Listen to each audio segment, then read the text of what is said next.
অর্চিতা স্পর্শিয়া বরাবরই কাজ করেন বেছে বেছে, বিশেষ করে বেশ কয়েক বছর তো নাটকে পাওয়াই যায় না, মন দিয়েছেন সিনেমায়। এমন পরিস্থিতিতে আসছে ঈদে স্পর্শিয়ার অন্যতম উপহার হয়ে আসছে বিশেষ নাটক শেষটা তুমি। প্রযোজনা প্রতিষ্ঠান সিএমভির ব্যানারে মাহমুদ মাহিনের চিত্রনাট্য ও নির্মাণে এতে স্পর্শিয়ার প্রেমিক চরিত্রে দেখা যাবে দুই ভাইকে। তারা হলেন মুশফিক ফারহান ও মীর রাব্বি। অভিনেতা হিসেবে যে দুজন বেশ সমৃদ্ধ অবস্থান গড়েছেন ইন্ডাস্ট্রিতে। নির্মাতা জানান, শেষটা তুমিতে স্পর্শিয়া অভিনয় করেছেন গ্রামের এক মুন্সির যুবতী কন্যার চরিত্রে। অন্যদিকে একই গ্রামের একসঙ্গে বেড়ে ওঠা দুই ভাই রনি ও রাজীব চরিত্রে দেখা যাবে মুশফিক ফারহান ও মীর রাব্বিকে। দুই ভাইয়ের মধ্যে প্রেম নিয়ে জটিলতা উঠে আসে নাটকের গল্পে, যদিও পুরো নাটকের কনসেপ্ট বেশ সিরিয়াস এবং ভালোবাসার।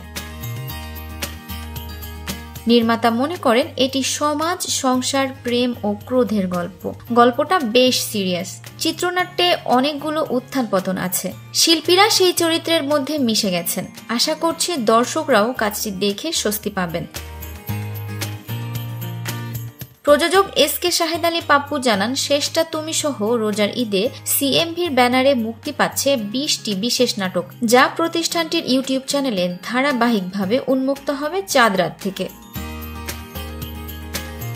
সো ভিউয়ার্স, ভিডিওটি ভালো লাগলে লাইক, কমেন্ট, শেয়ার করে আমাদের সাথে থাকবেন। আর এখনো যারা চ্যানেলটি সাবস্ক্রাইব করেননি তারা অবশ্যই চ্যানেলটি সাবস্ক্রাইব করবেন। কথা এন্টারটেইনমেন্ট, আমি আরিফিন ফারা।